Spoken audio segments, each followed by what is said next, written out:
La fórmula completa de la confianza, los 8 grandes errores y cómo evitarlos para transmitir confianza en cada conversación. Escrito y narrado por Tania Martínez Tomás. Capítulo 6. Gran error número 6. Terminar las frases de la otra persona. ¿Conoces a alguien que siempre termina tus frases cuando estáis en una conversación? O quizá te des cuenta de que lo haces tú. Al hacer eso, suele haber detrás una buena intención de querer demostrar al otro que lo entiendes, acabar sus frases como una forma de decir, sí, claro, estoy de acuerdo, pero la realidad es que al hacer eso estás interrumpiendo al otro y estás asumiendo que sabes lo que piensa y lo que va a decir sin escucharle. Es decir, estás precipitándote y además estarás transmitiendo la sensación de que quieres que acabe de hablar pronto. Al acabar sus frases, le estás quitando al otro su espacio en la conversación. Lo que se refleja si terminamos las frases de otra persona es todo lo contrario a la empatía y la escucha activa. La sensación que deja en el otro el hecho de que no le dejes terminar su frase es impaciencia y falta de interés por lo que está diciendo.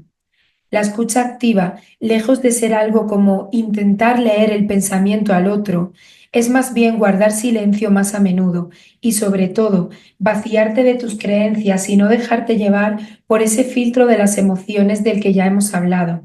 No dejarte llevar por la reacción que provoca en ti lo que alguien dice, sino escuchar sin expectativa y responder después tratando de comprobar si has comprendido lo que quiere decir.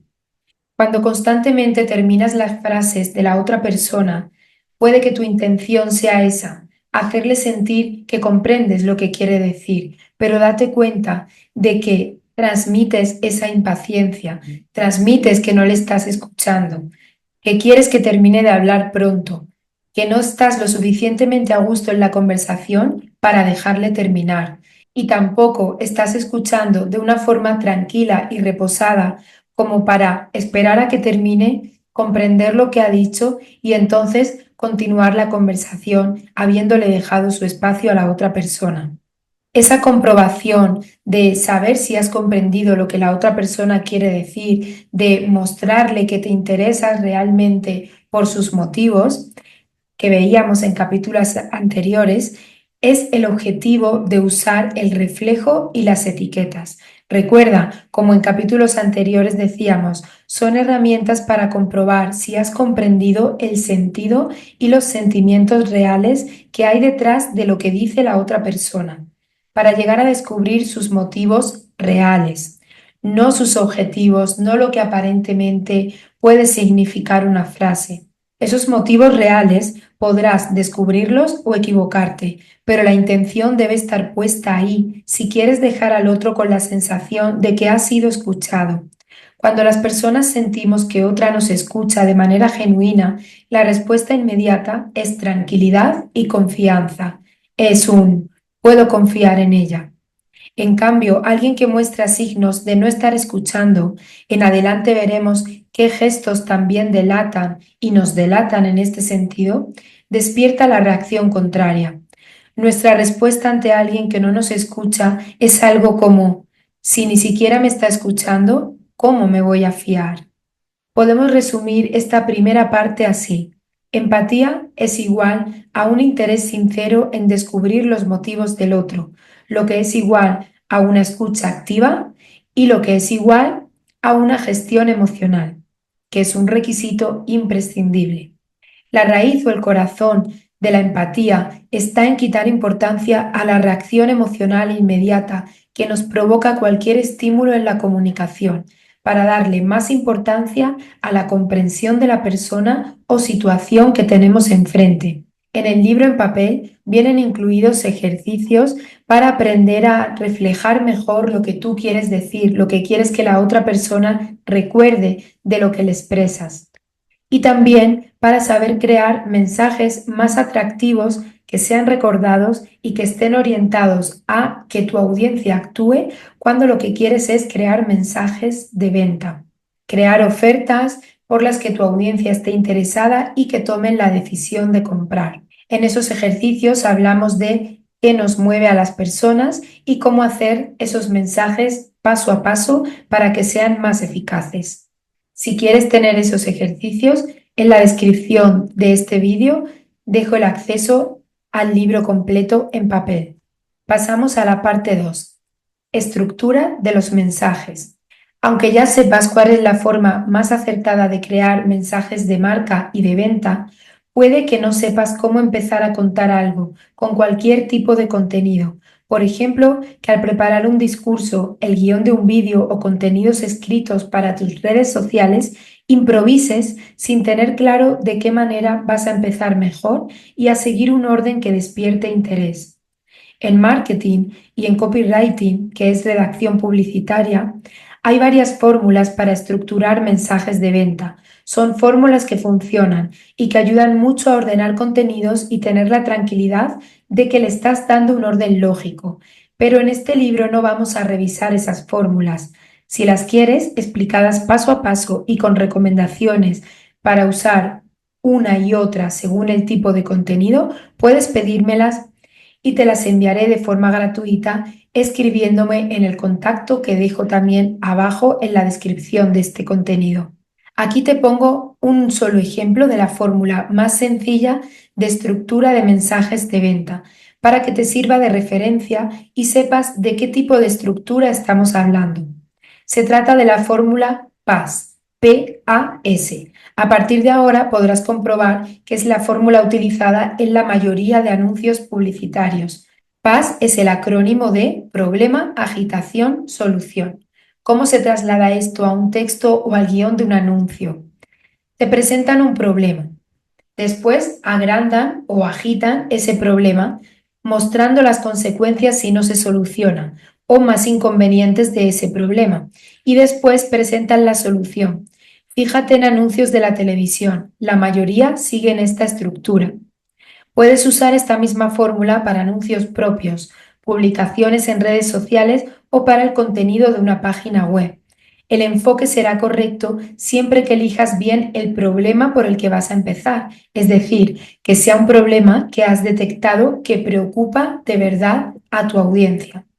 Recuerda que en el primer capítulo hablábamos de qué hace realmente la publicidad y no es crear necesidades, sino encontrarlas, detectarlas muy bien y entonces ofrecer la solución adecuada. De nuevo, puedes pedirme las fórmulas más eficaces del marketing para crear textos de venta escribiéndome al contacto que dejo en la descripción del vídeo.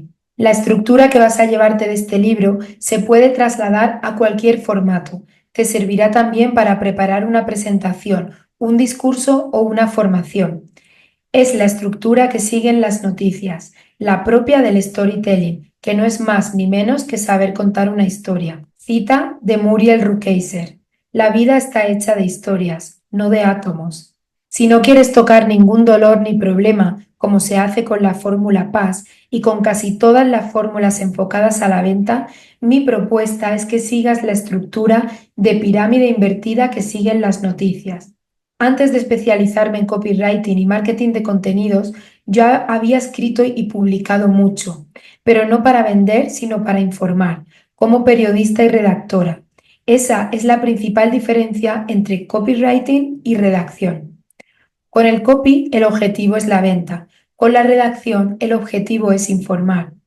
En el mundo del marketing detecté algo, y es que para darle más valor al copywriting, a menudo se le diferencia de la redacción como si fuera algo completamente distinto. La verdad es que, aunque el objetivo cambie y en consecuencia cambien los mensajes, en el proceso de trabajo se trata de lo mismo. Y para mí ese proceso es la esencia que mejor define uno y otro trabajo, porque es la manera de aproximarnos a él, es el enfoque que damos a lo que queremos comunicar y desde dónde lo hacemos.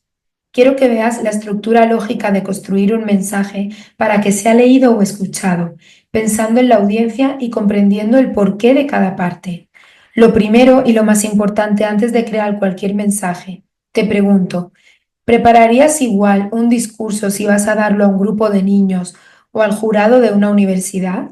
¿Y contarías lo mismo a quien podría ser tu cliente, pero todavía no te conoce de nada, que a quien ya es tu cliente? En este último caso, la mayor diferencia es que quien ya es tu cliente ya confía en ti.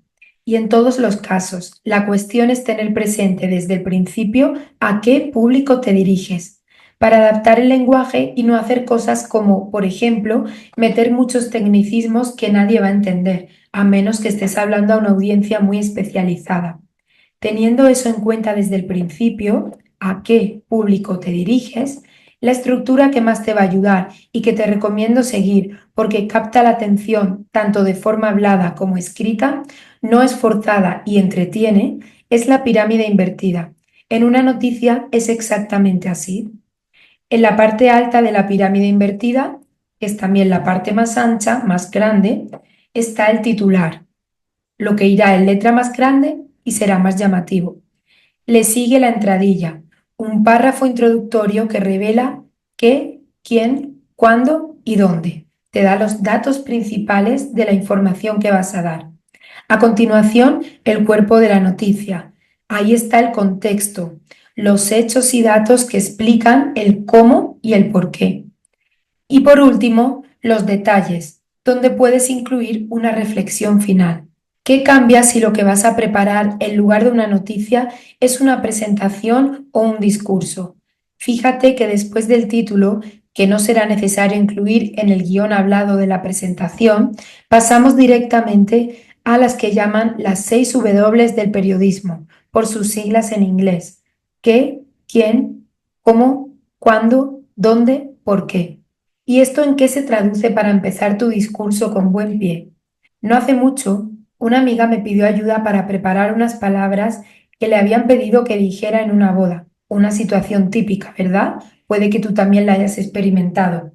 Ella no sabía qué decir más allá de felicitar a los novios. Estaba con mucha presión, por un lado porque le habían pedido que hablara sin ser su iniciativa y eso le hacía sentir que no le saldría con naturalidad, y por otro lado me decía, ¿qué digo para que sea algo bonito y que además no sea solo para los novios, sino que le guste también a la gente, que no se aburran? Para ayudarla empecé por preguntarle, ¿cómo piensas empezar? Y su respuesta fue, presentándome, claro, porque muchos allí no sabrán ni quién soy, ni por qué me planto allí a hablar. Mi respuesta fue, no, esa no es la mejor forma de empezar, y vamos a ver por qué y cómo le ayudé en este caso, que seguro te sirve para situaciones parecidas. Capítulo 7. Gran error número 7. Empezar hablando de ti. El error número 1 en la primera parte de un discurso es confundir la bienvenida con una autopresentación. La bienvenida con la que se empieza una charla, presentación o cualquier discurso no tiene que ser una presentación de quien habla, del tipo, soy fulanito y estoy aquí porque bla, bla, bla. Eso en realidad no le importa a nadie, no va a llamar la atención para que te sigan escuchando, a menos que por tu fama seas tú mismo el centro de interés a lo estrella del rock. Si no es así, mejor descarta empezar hablando de ti. Por lo que vas a atraer a las personas y que les sigan escuchando va a ser el contenido, que lo que cuentes sea realmente interesante.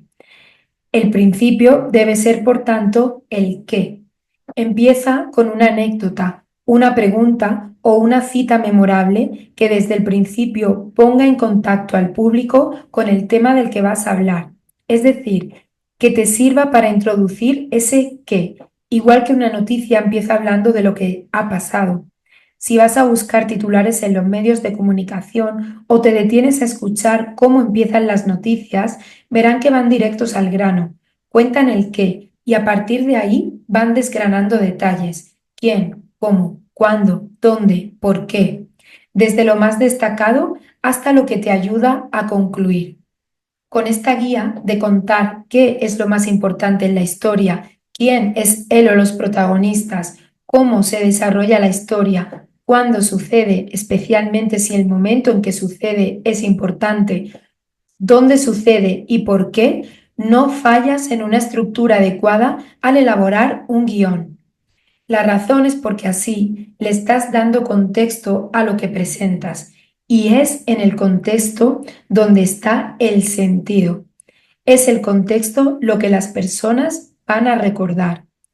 Por eso se dice tanto que no es tan importante lo que cuentas, sino cómo lo cuentas. Para crear una historia que quiera ser escuchada, que entretenga y merezca ser recordada, es necesario crear un contexto. Y eso se hace metiendo lo que quieres contar dentro de un cómo, cuándo, dónde y por qué. La similitud entre contar una historia para que sea recordada, como se hace en marketing de contenidos, y crear piezas informativas no está solo en seguir la estructura de la pirámide invertida.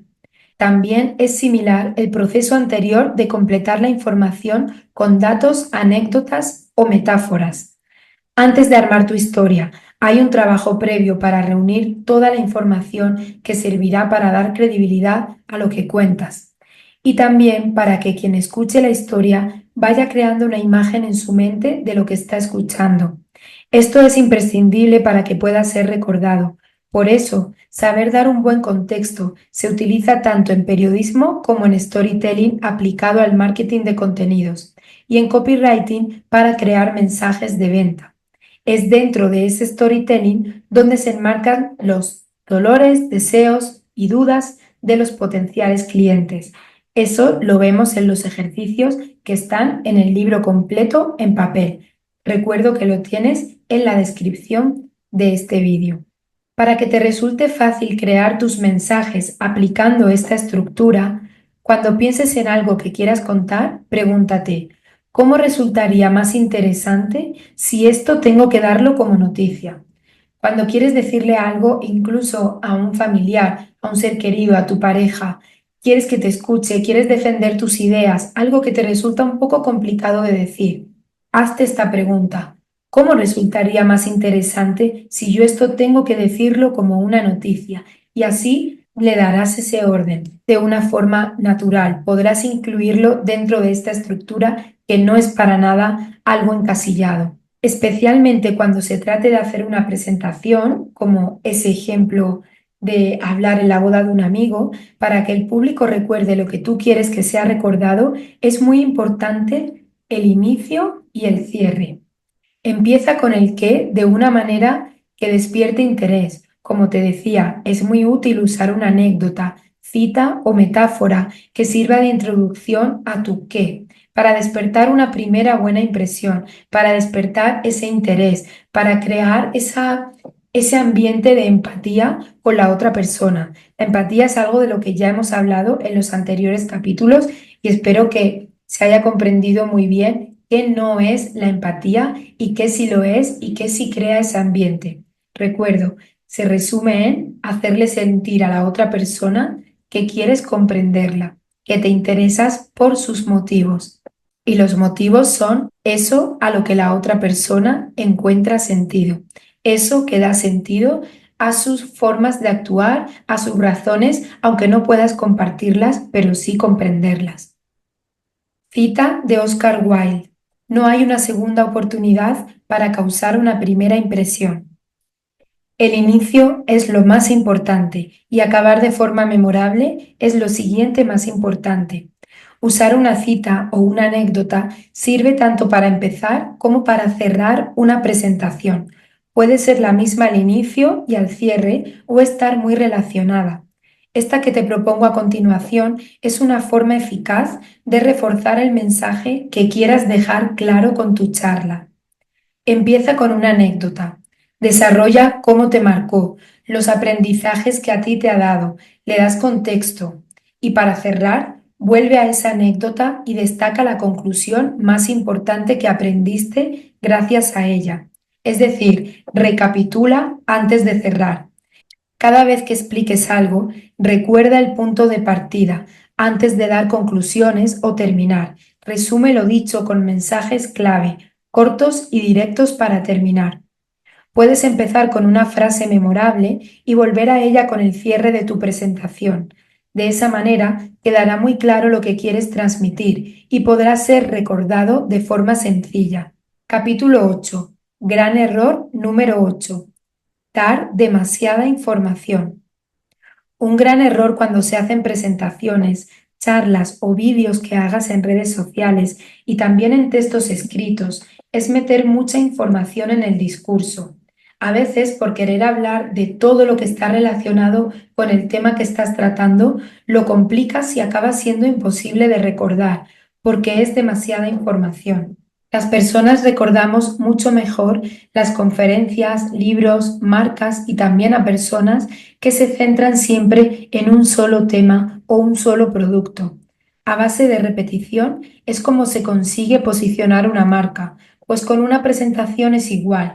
Debe tener un eje, un hilo conductor y que sea ese eje el que orqueste todo lo que cuentas. Si desvías demasiado el tema central, en lugar de aportar más, que será seguramente tu buena intención al dar más datos, lo que consigues realmente es saturar con demasiada información y que la gente, o al menos la mayoría, se quede sin recordar nada de lo que has dicho. Así que cuando prepares un contenido, al terminar, revisa si te has ido demasiado por las ramas con información relacionada que acaba haciendo sombra al tema central, al que quieres que quede en la memoria del público. Y haz el trabajo de simplificar cada mensaje, limpiándolo de asuntos que puedes dejar para otro contenido. Muchas veces, de un guión para un vídeo o un texto para un artículo, salen 4 más después de ese esfuerzo de limpieza y simplificación. Parte 3. Cómo prepararte para hablar en público. Vamos a ver cómo prepararte para dar una presentación o discurso delante de una audiencia o frente a la cámara, qué pasos dar y qué es ineludible si quieres hablar en público con más seguridad y transmitir confianza con tu discurso, tu voz y tus gestos. Empezamos con la creación del guión. ¿A qué 5 cosas va a ayudarte? En primer lugar, preparar un guión y cómo medir el tiempo que durará tu discurso gracias a esa preparación. Vemos también qué peso tienen los gestos y los diferentes usos de la voz en los discursos de cara al público. Vas a saber usar tu voz para inspirar más confianza. Y también qué dice de ti y de tus mensajes tu lenguaje no verbal, qué gestos y postura te hacen sentir más confiado y a la vez transmiten más confianza. Por último, te doy unas recomendaciones estéticas a tener en cuenta, porque cómo te vistes también habla de ti e interfiere en lo que cuentas. ¿Y qué hacer si quieres grabar contenidos en vídeo, pero todavía no te sientes a gusto hablando frente a la cámara? Capítulo 9. El guión. Ni se te ocurra dejar todo a la improvisación. Sentarte a preparar tu guión es el primer paso, imprescindible antes de lanzarte a dar un discurso, al menos si quieres exponer tu mensaje con claridad y que eso que dices, y más todavía cómo lo dices, refleje lo que quieres que sea recordado. Quien te diga que para sonar natural y auténtico hablando en público tienes que improvisar o hablar como si lo hicieras con un familiar o amigo, te está aconsejando, probablemente con su mejor intención, sin tener ni idea. Cita de Mónica Galán. Hablar bien en público solo exige una cosa, pensar bien en privado. Empezar pensando bien tu discurso pasa por la preparación del guión. Y ojo, eso no quiere decir que tengas que aprenderlo de memoria o leerlo tal cual lo hayas preparado. Podrás dejar un margen para dar lugar a la flexibilidad y la improvisación, pero siempre dentro de una estructura que será el eje de todo tu discurso. Ni siquiera necesitas llevar tu guión impreso, ni estar pendiente de él durante tu discurso, pero para llegar a esa seguridad, tienes que haberlo preparado antes. Vamos a ver a qué te ayuda crear tu guión. Primero, a dar sentido y contexto a lo que cuentas. Preparar el guión te ayudará a incluir detalles y anécdotas que refuercen lo que cuentas, porque es creando tu guión cuando te vendrán a la mente. Siempre será más completo el discurso si has dejado el espacio para poder incluir toda la información importante y descartar lo que se desvíe del tema central. Ese espacio solo está si hay preparación pensando bien en privado. Segundo, el guión te dará tranquilidad porque arroja claridad sobre lo que vas a contar. Al plasmarlo en el texto, lo sacas de tu cabeza para no estar dándole vueltas sin parar a lo que quieres decir y cómo vas a decirlo. Al ponerlo sobre el papel o sobre la pantalla, la cabeza descansa y tú ganas seguridad. Tercero, sirve para descartar palabras que te cueste pronunciar. Al tenerlo delante y leerlo, te darás cuenta de cuáles son esas palabras que hacen que te atasques. Imagina que vas a hacer una presentación en público y eso te pone de los nervios. Será muy importante tener alternativas a esas palabras que harían que te trabes y sustituirlas a tiempo, porque atascarte hablando implicaría todavía más nervios y sudor. Lo mismo si vas a decir alguna palabra en otro idioma que no dominas y te cuesta pronunciar. Al preparar el guión, escribe esas palabras, por ejemplo, si son en inglés, tal cual se pronuncian. Así, al practicar lo que vas a decir en voz alta, te quedará la pronunciación perfecta. Cuarto, con el guión delante podrás resaltar todo eso a lo que quieres dar más importancia. Al revisar y ensayar en voz alta las veces que sea necesario, irás puliendo la entonación para poner énfasis en lo que quieres destacar. En adelante verás cómo trabajar la entonación, silencios, etcétera, para dar fuerza y credibilidad a tu discurso. Ahora seguimos con la quinta cosa para la que te será útil el guión, para marcar las pausas habladas. En el guión, los signos de puntuación que debes usar no son los correctos en lenguaje escrito. Pondrás comas, puntos, exclamaciones, etcétera, según las pausas habladas que quieras hacer. Marca también las frases o palabras en otros colores, en mayúsculas o subrayadas, e incluye todas las anotaciones que necesites para decir algo de forma más lenta, hacer una pausa, lanzar una pregunta, dejar hablar al público, etcétera. Todo lo que quieras que suceda durante tu discurso frente al público, inclúyelo en el guión. Y por último, en sexto lugar, y muy importante, tener el guión por escrito te ayudará a medir el tiempo. ¿Sabes cómo calcular cuánto texto escrito se traduce en un minuto hablado? Haz lo siguiente para tenerlo controlado. En el procesador de texto que uses, sea Word, Google Docs, Pages, etc., elige el tipo de letra verdana y ponle tamaño 16. Así, una página de texto hablada a un ritmo medio será un minuto. De esta forma puedes calcular el tiempo que necesitas y que no te falte para el cierre. Es muy importante que en toda presentación o vídeo de contenido acabes con un cierre memorable o con una llamada a la acción. Por ejemplo, si quieres que tu contenido sirva para que visiten una web, participen en un sorteo, compartan el contenido con alguien más, comenten, te contacten directamente, etc. Di muy claro a qué acción estás invitando al final de tu vídeo o tu charla.